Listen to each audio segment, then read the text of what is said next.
আপনি কি ওই মাকড়সার জাল দেখতে পাচ্ছেন? মাকড়সারা ভীষণ পরিশ্রম করে এটা তৈরি করে। নিজের শরীরের রস দিয়ে এই জাল বোনে। আপনি কি এটার উদ্দেশ্য জানেন? আসলে মাকড়সা এই জালে ছোট কীটপতঙ্গ ধরে তাদেরকে খাদ্যরূপে গ্রহণ করে। কিন্তু আপনি কি এই কথা জানেন যে একদিন মাকড়সা নিজেই নিজের জালে জড়িয়ে মৃত্যুবরণ করে থাকে? বলুন, কি করেন আপনি এই জাল দেখতে পেলেই মুছে ফেলেন এর অস্তিত্ব, তাই না? তেমনি অন্যদিকে পাখির বাসা, পাখিরাও ভীষণ পরিশ্রম করে এটা তৈরি করে। কিন্তু যদি পাখি একদিন এটা ছেড়ে চলে যায়, তাহলেও লোকে এটা নষ্ট করে দেয় না। কারণটা কি? এর কারণ হলো এর নির্মাণ জীবন সঞ্চারের জন্য করা হয়েছিল, নষ্ট করার জন্য নয়। তাই মনে রাখবেন,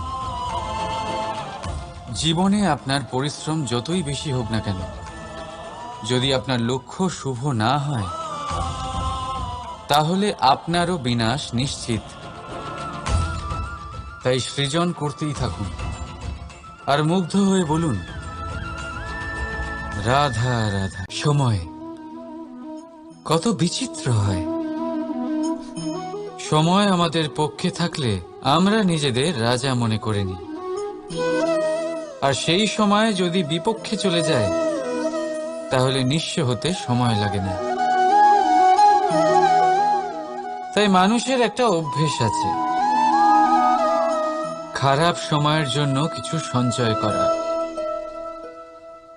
আত্মীয়, বন্ধু খারাপ সময় পাশ থেকে সরে যায়। যশ, মান প্রতিকূল সময় চিরস্থায়ী হয় না। তাই মানুষ মনে করে অর্থ সঞ্চয় করাই শ্রেয়। অর্থের কোনো হৃদয় নেই যা সময়ের সাথে পরিবর্তিত হবে। সংসার বলে সর্বদা অর্থ সঞ্চয় করতে থাকুন। খারাপ সময় অবশ্যই কাজে লাগবে, কিন্তু আমি বলবো শুভ কর্ম করতে থাকুন, আনন্দে থাকুন, নিজের ওপর আর ঈশ্বরের ওপরে বিশ্বাস রাখুন। খারাপ সময় কখনো আসবেই না। রাধা রাধা।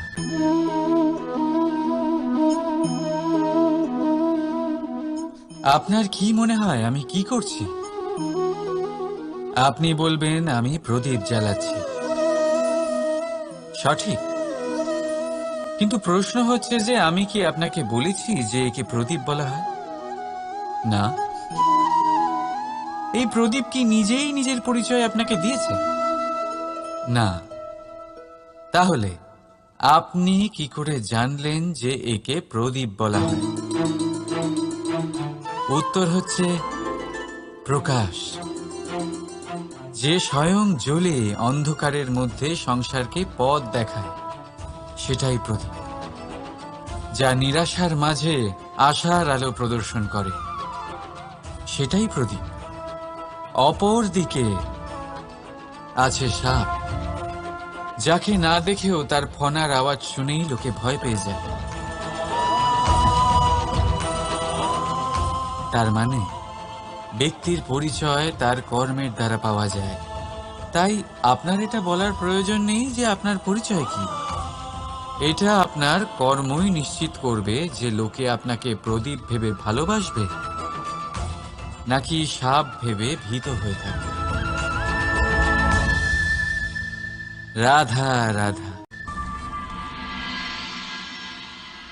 প্রকৃতি মানুষকে এক বিশেষ শক্তি দিয়েছে, অন্য জীবের থেকে বেশি শক্তি দিয়েছে। স্মরণ শক্তি। এই শক্তি মানুষকে অন্য জীবের থেকে ভিন্ন করে, ইতিহাস রচনা করার প্রেরণা দেয়, জ্ঞানকে বংশানুক্রমে এগিয়েও নিয়ে যায়। আর যারা ভুলে যান, অধিকাংশ সময় তারা উপহাস আর দয়ার পাত্র হয়ে যান। কিন্তু এটাই কি প্রকৃত রূপে সত্য? না। এই স্মরণ শক্তি মানুষের বিকাশে সব থেকে বড় বাধা হয়ে দাঁড়ায়। তার মনকে দূষিত করে দেয়।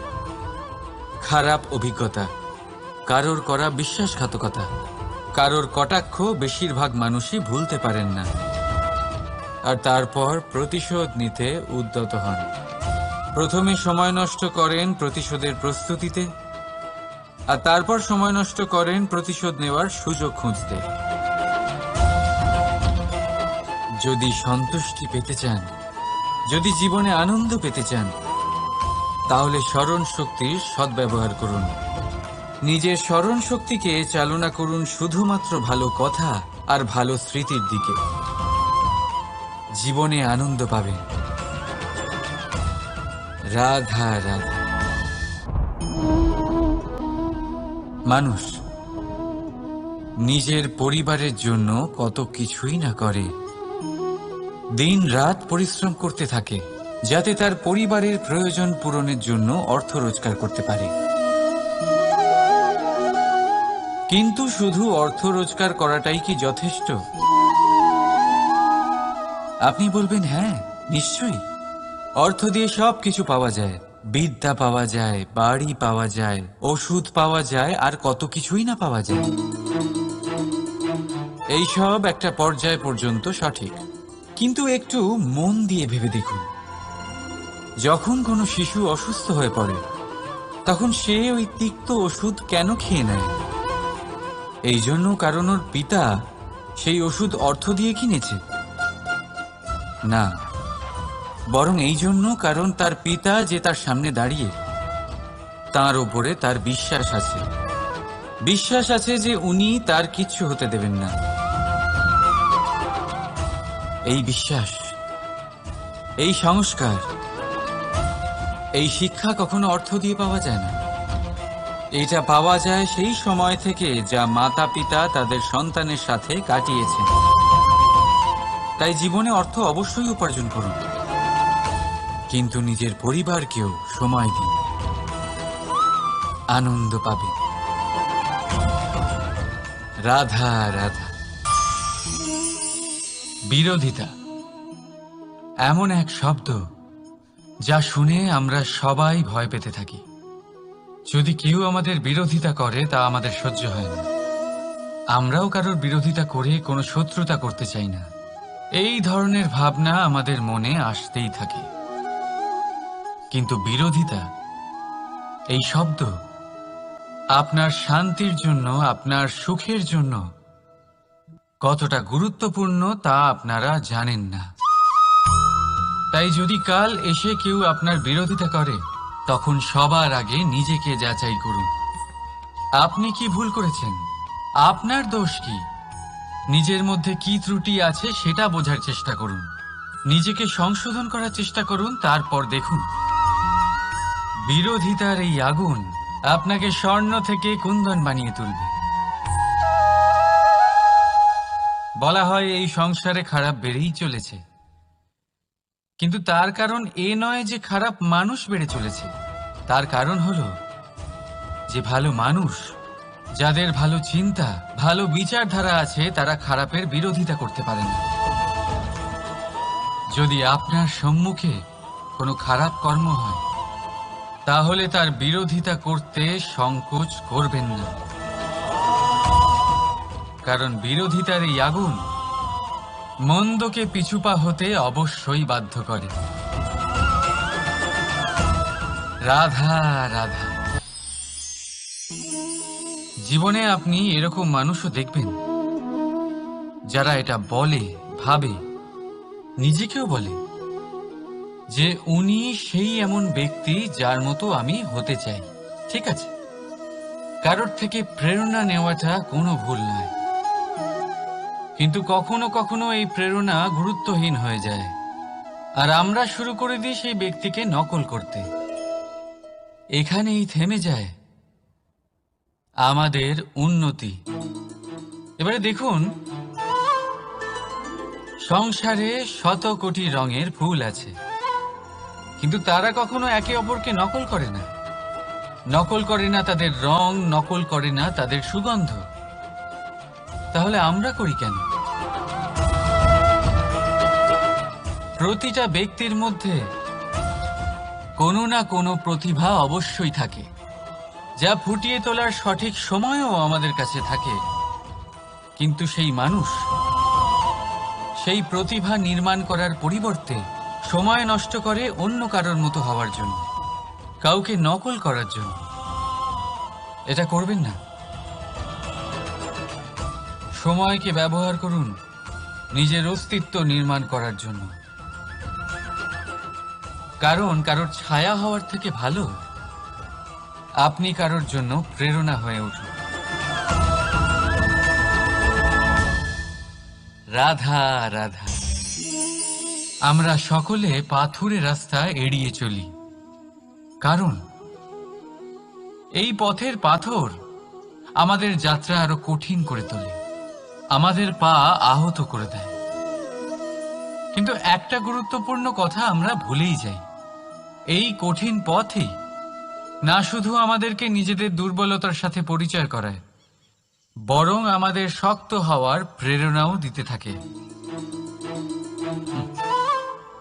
সময়ের সাথে ঠিক এমনটাই হতে থাকে।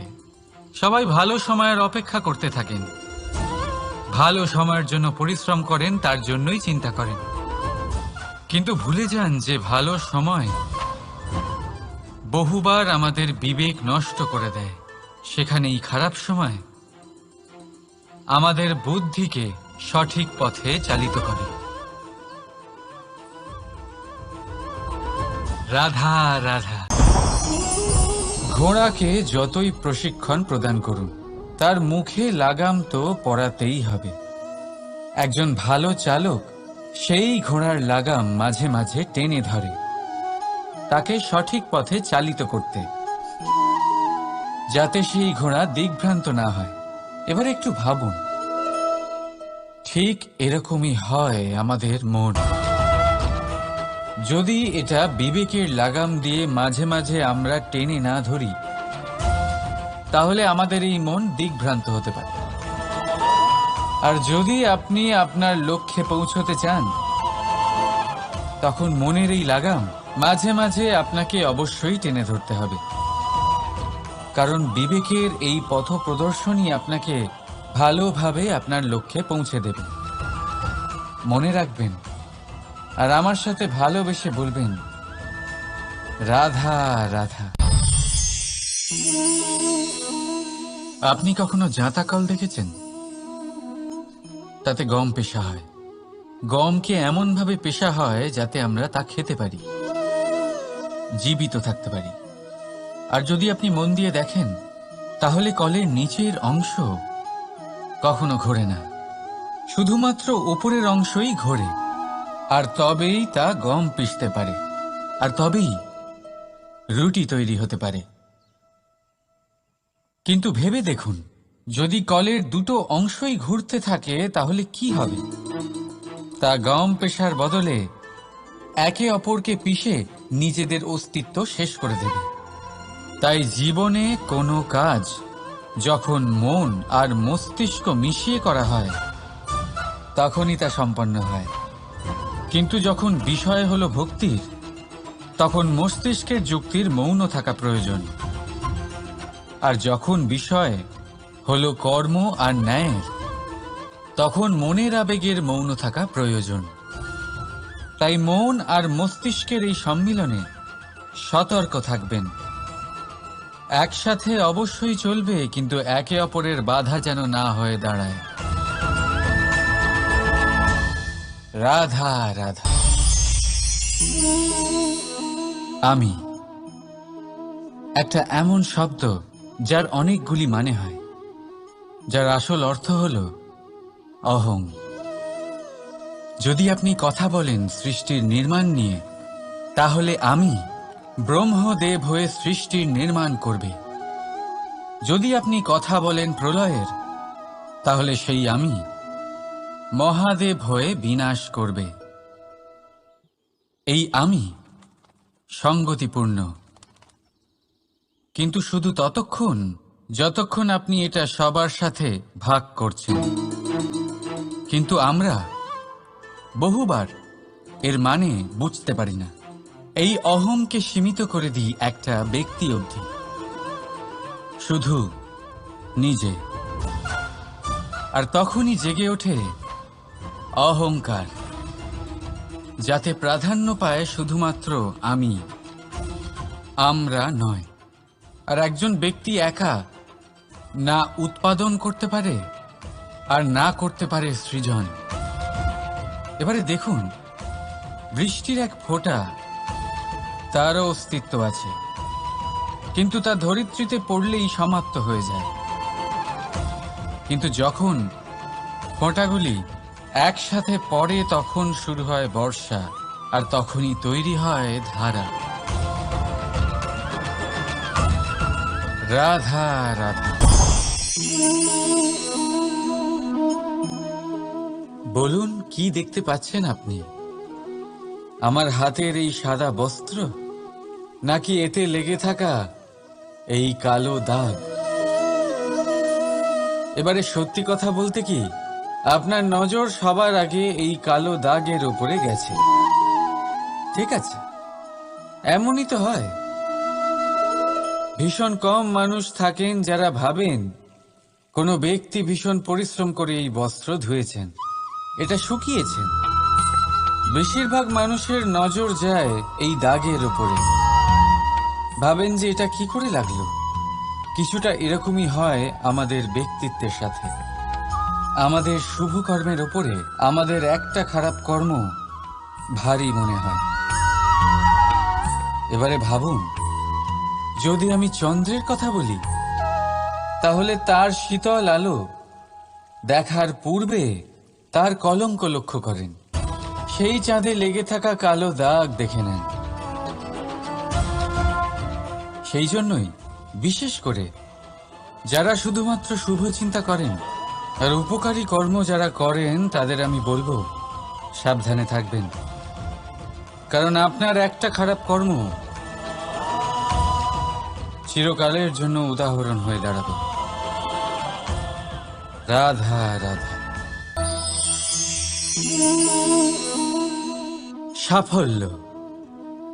যদি আপনাকে জীবনে সাফল্য পেতে হয়, তাহলে আপনি একাধিক মানুষ পাবেন যারা একাধিক উপায় বলবে আপনাকে সাফল্য পাওয়ার।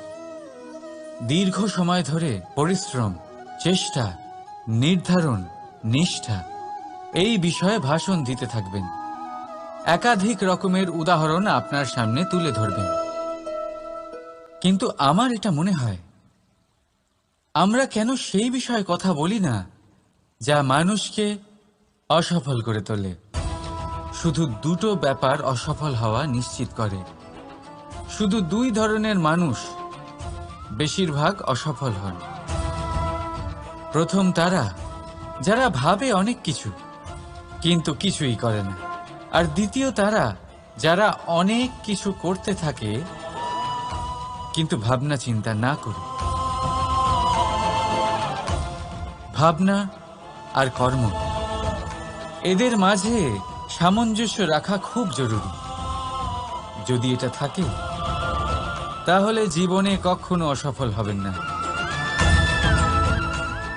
রাধা রাধা। আপনি অনেককে এই কথা নিশ্চয়ই বলতে শুনেছেন, এই ব্যক্তির দৃষ্টিতে দম্ভ আছে, এই ব্যক্তির চোখের ওপর অহংকারের পর্দা পড়ে আছে, ইত্যাদি ইত্যাদি। চলুন, আমি আপনাকে একটা প্রশ্ন করছি। আপনি দেখেন কি দিয়ে? দৃষ্টি দিয়ে নাকি দৃষ্টিভঙ্গির সাহায্যে? ভাবুন। চিন্তায় পড়ে গেলেন নিশ্চয়ই। দৃষ্টি যে কোনো বস্তুর বা যে কোনো মানুষের শুধু বাইরের রূপটা দেখায়, যেখানে দৃষ্টিভঙ্গি আপনাকে সোজা আসল পরিচয়ের সাথে সাক্ষাৎ করায়। উদাহরণ হিসেবে চন্দ্র। চন্দ্র আমরা সবাই দেখেছি। বহু মানুষ আছেন যাদের চন্দ্র অত্যন্ত সুন্দর লাগে। আবার কিছু মানুষ এমনও আছেন যারা এই চন্দ্রের মধ্যেই দাগ খুঁজে বার করেন। এই হলো দৃষ্টিভঙ্গি। যদি নিজের দৃষ্টিভঙ্গিতে প্রেম রাখেন, ভালোবাসা রাখেন, সম্ভ্রম রাখেন, তাহলে তার বদলে আপনিও প্রেম আর সম্মান অবশ্যই পাবেন। এবারে দেখুন, যে জল দিয়ে ঈশ্বরের মূর্তি ধোয়া হয় তাকে চরণামৃত বলা হয়। এটার কারণ দৃষ্টিভঙ্গি। এখন আপনি পাথরকে ভগবান ভেবে পুজো করবেন, নাকি ভগবানকে পাথর ভেবে পরিত্যাগ করবেন? সিদ্ধান্ত আপনার, কিন্তু এই সিদ্ধান্ত নির্ভর করে আপনার দৃষ্টিভঙ্গির ওপর। তাই নিজের দৃষ্টিভঙ্গি শুভ রাখুন, নিজের দৃষ্টিভঙ্গিতে ভালোবাসা রাখুন, আর আনন্দে বলুন রাধা রাধা। বড় বড় রাজমহলের বড় বড় ইমারতের চূড়া কত সুন্দর হয়, কিন্তু আপনি কি কখনো এই বিষয়ে ভেবেছেন যে এই সুন্দর চূড়ায় পৌঁছতে গেলে আপনাকে পৃথিবীতে পা ফেলতেই হবে? সেই সুন্দর চূড়ায় পৌঁছে দীপ্তি পাওয়ার জন্য আপনাকে একটা কঠিন পথ অবলম্বন করতেই হবে।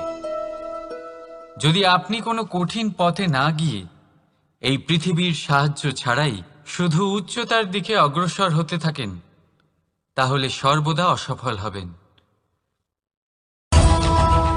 সেই জন্য নিজের স্বপ্ন পূরণের এই যাত্রাতে নিজের পথ কখনোই হারাবেন না, নিজের পথ থেকে সরবেন না। যদি এমন করেন তাহলে তো আপনার স্বপ্ন পূরণ হবেই না, তার সাথে আপনি নিজের পথও হারাবেন। রাধা রাধা। কৌতুক অর্থাৎ হাসি, এটা জীবনে কতটা গুরুত্বপূর্ণ। আমরা সর্বদাই হাসতে চাই, আমরা সর্বদা অন্যের মুখে এই হাসি দেখতে চাই। কিন্তু এই কৌতুক অনেক প্রকারের হয়, আর এই কৌতুকের ভিত্তি কি সেটাও খুব গুরুত্বপূর্ণ। কৌতুক কেবল তখনই পাবেন যখন তা শুদ্ধ মন থেকে আসবে। কৌতুক তখনই পাবেন যখন তা সামনের জনকেও হাসিয়ে তার কষ্ট হরণ করবে।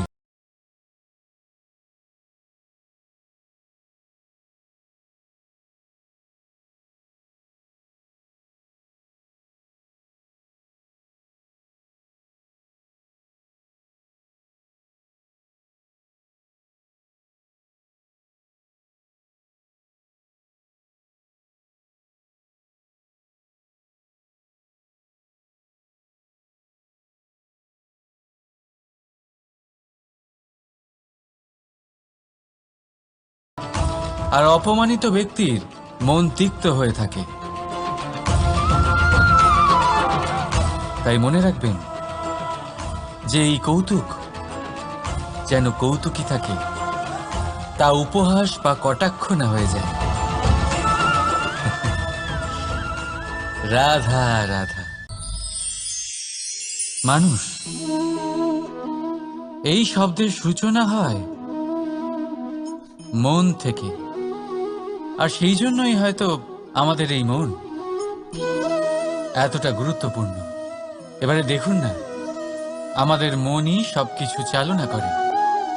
মনই সেই যে কল্পনা করে, মনই সেই যা কল্পনাকে বাস্তবে পরিণত করার জন্য পরিশ্রম করতে আমাদের প্রেরণা যোগায়। মনই সেই যা লোভের জালে জড়িয়ে পড়ে। মনই সেই যা অভিমানের পর্দা দিয়ে ঢেকে যায়।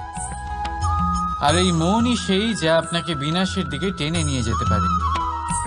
কিন্তু যদি তা পরোপকার করার ইন্ধন পায়, তাহলে এমন কোনো মহান কাজ নেই যা আপনি করতে পারবেন না। কিন্তু এই মন কি? এটা বোঝানো যায় দুটো শব্দের মাধ্যমে, দুটো সহজ শব্দ। প্রথম, একজন কুশল সেবক। দ্বিতীয়, একজন সংকটপ্রবণ মালিক। যদি আপনার এই মন আপনার নিয়ন্ত্রণে থাকে তাহলে সে হলো আপনার সেবক, তাই আপনার অস্তিত্ব আছে। কিন্তু যদি আপনার মন আপনার কর্মের ওপরে নিয়ন্ত্রণ করে তাহলে এই মন আপনার মালিক, আর তখন আপনার বিনাশ নিশ্চিত। তাই নিজের এই মনকে নিয়ন্ত্রণে রাখুন, কিন্তু ভালোবেসে। আসুন আমার সাথে আনন্দে বলুন, রাধা রাধা। এই সূঁচ দেখতে পাচ্ছেন আপনি? এটা শুদ্ধ লোহা দিয়ে তৈরি, বস্ত্র সেলাই করার কাজে লাগে, অস্ত্রোপচারে কাজে লাগে। কিন্তু আপনি কি কখনো ভেবে দেখেছেন এই সূঁচ কিভাবে তৈরি হয়? লোহার এক বড় অংশকে পিটিয়ে পিটিয়ে টেনে টেনে তাকে পাতলা বানানো হয়। এরপরেই আমরা পেয়ে থাকি সূঁচ। ভাবুন, যদি লোহার টুকরোতে অনর্গল প্রহার করার ফলে একটা লোহার টুকরো সূঁচে পরিণত হয়, তাহলে আমাদের জীবনে অনর্গল চেষ্টা করার ফলে জীবনের সমস্ত অংশকে আমরা কত প্রভাবশালী কাজে পরিণত করতে পারি। শুধু প্রয়োজন দৃঢ় নিশ্চয়তা। তাহলে আসুন আমার সাথে ভালোবেসে বলুন, রাধা রাধা। বিশ্বাস, জীবনে বিশ্বাস কতটা গুরুত্বপূর্ণ। একজন স্ত্রী তার স্বামীর হাত ধরে যে কোনো জায়গায় যেতে পারেন, এর কারণ হলো বিশ্বাস। তার নিজের স্বামীর ওপরে বিশ্বাস আছে। যখন একজন মা তার ছোট বাচ্চাকে কোলে তুলে হাওয়ায় ওঠায়, তখন সেই বাচ্চা ভয়ভীত হয়ে যায় না। তার কারণ হলো বিশ্বাস। তার বিশ্বাস আছে যে তার মা তার কিচ্ছু হতে দেবে না। এক বৈদ্যের দেওয়া ঔষধ সন্তান কিছু না বুঝে শুনেই খেয়ে ফেলে। সেই বৈদ্যের জ্ঞানের বিষয়ে তার কোনো ধারণাই থাকে না। শুধু নিজের পিতার উপরে বিশ্বাস আছে যে তার পিতা তাকে খারাপ কিছুই দেবে না। যখন এই সংসারের প্রতিটা বন্ধন বিশ্বাসের উপরে দাঁড়িয়ে আছে, তাহলে কেন এই বিশ্বাসকে আমরা জীবনে আনতে পারি না? আপনি নিজেই দেখুন, এই বিশ্বাস নিজের জীবনে এনে দেখুন, সবকিছু আরো সুন্দর হয়ে যাবে। তাই ভালোবেসে বলুন, রাধা রাধা।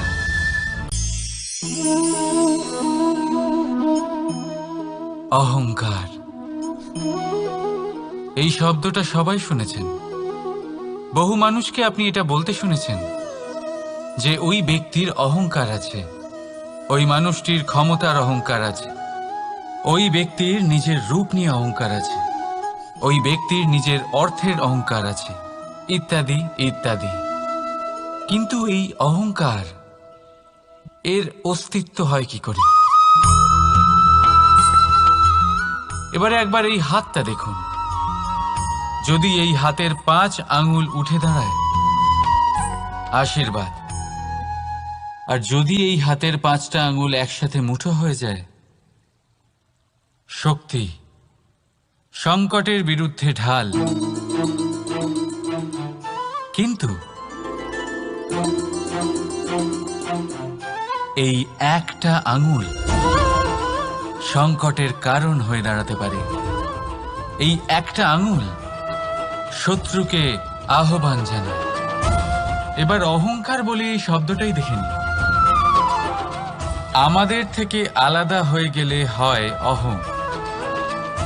অহং অর্থাৎ ব্যক্তির মনে হয় যে সে আপনদের থেকে, নিজের বন্ধুদের এবং সঙ্গীদের থেকে, নিজের পরিবারের থেকে অনেক উপরে, অনেক শ্রেষ্ঠতর সে। কিন্তু মনে রাখবেন, এই অহংকার কোনো ব্যক্তির অস্তিত্বের বিনাশের প্রথম ধাপ।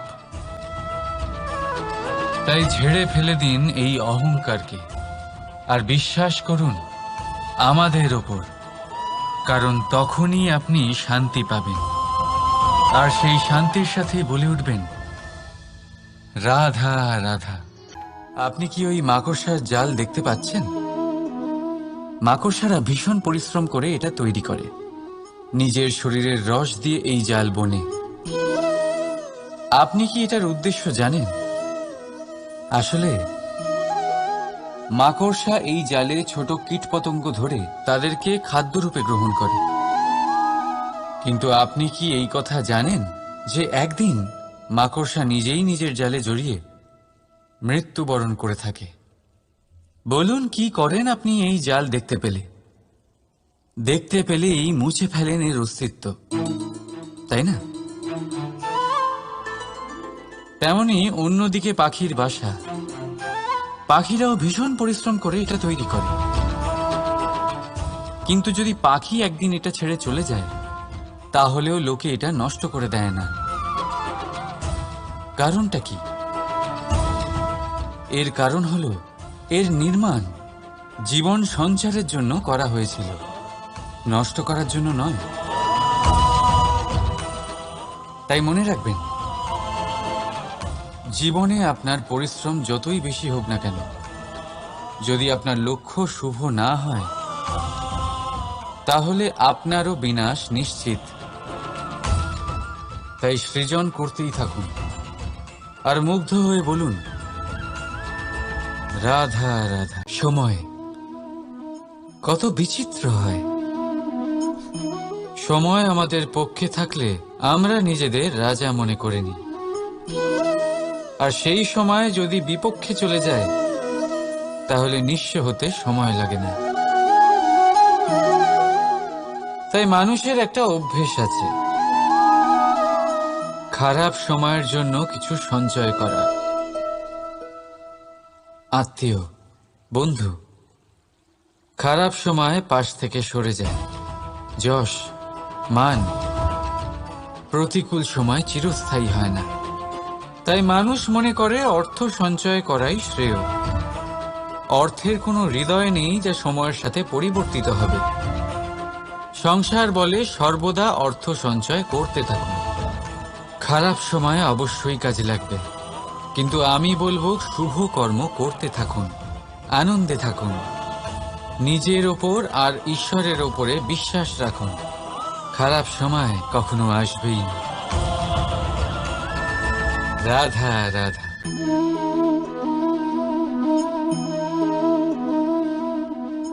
আপনার কি মনে হয় আমি কি করছি? আপনি বলবেন আমি প্রদীপ জ্বালাচ্ছি। সঠিক, কিন্তু প্রশ্ন হচ্ছে যে আমি কি আপনাকে বলেছি যে একে প্রদীপ বলা হয়? না। এই প্রদীপ কি নিজেই নিজের পরিচয় আপনাকে দিয়েছে? না। তাহলে আপনি কি করে জানলেন যে একে প্রদীপ বলা হয়? উত্তর হচ্ছে প্রকাশ, যে স্বয়ং জ্বলে অন্ধকারের মধ্যে সংসারকে পথ দেখায়, সেটাই প্রদীপ। যা নিরাশার মাঝে আশার আলো প্রদর্শন করে, সেটাই প্রদীপ। অপর দিকে আছে সাপ, যাকে না দেখেও তার ফনার আওয়াজ শুনেই লোকে ভয় পেয়ে যায়। তার মানে ব্যক্তির পরিচয় তার কর্মের দ্বারা পাওয়া যায়। তাই আপনার এটা বলার প্রয়োজন নেই যে আপনার পরিচয় কি।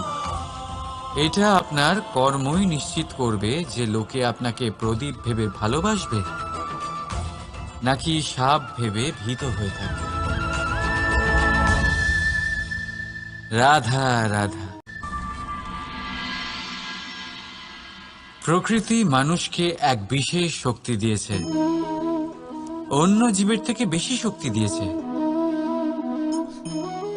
স্মরণ শক্তি। এই শক্তি মানুষকে অন্য জীবের থেকে ভিন্ন করে, ইতিহাস রচনা করার প্রেরণা দেয়, জ্ঞানকে বংশানুক্রমে এগিয়েও নিয়ে যায়। আর যারা ভুলে যান, অধিকাংশ সময় তারা উপহাস আর দয়ার পাত্র হয়ে যান। কিন্তু এটাই কি প্রকৃত রূপে সত্য? না, এই স্মরণ শক্তি মানুষের বিকাশের সব থেকে বড় বাধা হয়ে দাঁড়ায়। তার মনকে দূষিত করে দেয়। খারাপ অভিজ্ঞতা, কারোর করা বিশ্বাসঘাতকতা, কারোর কটাক্ষ বেশিরভাগ মানুষই ভুলতে পারেন না, আর তারপর প্রতিশোধ নিতে উদ্যত হন। প্রথমে সময় নষ্ট করেন প্রতিশোধের প্রস্তুতিতে, আর তারপর সময় নষ্ট করেন প্রতিশোধ নেওয়ার সুযোগ খুঁজতে। যদি সন্তুষ্টি পেতে চান, যদি জীবনে আনন্দ পেতে চান, তাহলে স্মরণ শক্তির সদ্ব্যবহার করুন। নিজের স্মরণ শক্তিকে চালনা করুন শুধুমাত্র ভালো কথা আর ভালো স্মৃতির দিকে। জীবনে আনন্দ পাবেন। রাধা রাধা। মানুষ নিজের পরিবারের জন্য কত কিছুই না করে, দিন রাত পরিশ্রম করতে থাকে যাতে তার পরিবারের প্রয়োজন পূরণের জন্য অর্থ রোজগার করতে পারে। কিন্তু শুধু অর্থ রোজগার করাটাই কি যথেষ্ট? আপনি বলবেন, হ্যাঁ নিশ্চয়ই, অর্থ দিয়ে সব কিছু পাওয়া যায়, বিদ্যা পাওয়া যায়, বাড়ি পাওয়া যায়, ওষুধ পাওয়া যায়, আর কত কিছুই না পাওয়া যায়। এই সব একটা পর্যায় পর্যন্ত সঠিক, কিন্তু একটু মন দিয়ে ভেবে দেখুন, যখন কোনো শিশু অসুস্থ হয়ে পড়ে তখন সে ওই তিক্ত ওষুধ কেন খেয়ে নেয়? এই জন্য কারণ ওর পিতা সেই ওষুধ অর্থ দিয়ে কিনেছে? না, বরং এই জন্য কারণ তার পিতা যে তার সামনে দাঁড়িয়ে, তার ওপরে তার বিশ্বাস আছে। বিশ্বাস আছে যে উনি তার কিচ্ছু হতে দেবেন না। এই বিশ্বাস, এই সংস্কার, এই শিক্ষা কখনো অর্থ দিয়ে পাওয়া যায় না। এটা পাওয়া যায় সেই সময় থেকে যা মাতা পিতা তাদের সন্তানের সাথে কাটিয়েছেন। তাই জীবনে অর্থ অবশ্যই উপার্জন করুন, কিন্তু নিজের পরিবারকেও সময় দিন, আনন্দ পাবে। রাধা রাধা। বিরোধিতা এমন এক শব্দ যা শুনে আমরা সবাই ভয় পেতে থাকি। যদি কেউ আমাদের বিরোধিতা করে তা আমাদের সহ্য হয় না। আমরাও কারোর বিরোধিতা করে কোনো শত্রুতা করতে চাই না। এই ধরনের ভাবনা আমাদের মনে আসতেই থাকে। কিন্তু বিরোধিতা, এই শব্দ আপনার শান্তির জন্য, আপনার সুখের জন্য কতটা গুরুত্বপূর্ণ তা আপনারা জানেন না। তাই যদি কাল এসে কেউ আপনার বিরোধিতা করে, তখন সবার আগে নিজেকে যাচাই করুন। আপনি কি ভুল করেছেন? আপনার দোষ কি? নিজের মধ্যে কি ত্রুটি আছে সেটা বোঝার চেষ্টা করুন। নিজেকে সংশোধন করার চেষ্টা করুন, তারপর দেখুন বিরোধিতার এই আগুন আপনাকে স্বর্ণ থেকে কুন্দন বানিয়ে তুলবে। বলা হয় এই সংসারে খারাপ বেড়েই চলেছে, কিন্তু তার কারণ এ নয় যে খারাপ মানুষ বেড়ে চলেছে। তার কারণ হলো যে ভালো মানুষ, যাদের ভালো চিন্তা, ভালো বিচারধারা আছে, তারা খারাপের বিরোধিতা করতে পারে না। যদি আপনার সম্মুখে কোনো খারাপ কর্ম হয়, তাহলে তার বিরোধিতা করতে সংকোচ করবেন না, কারণ বিরোধিতার এই আগুন মন্দকে পিছুপা হতে অবশ্যই বাধ্য করে। রাধা রাধা।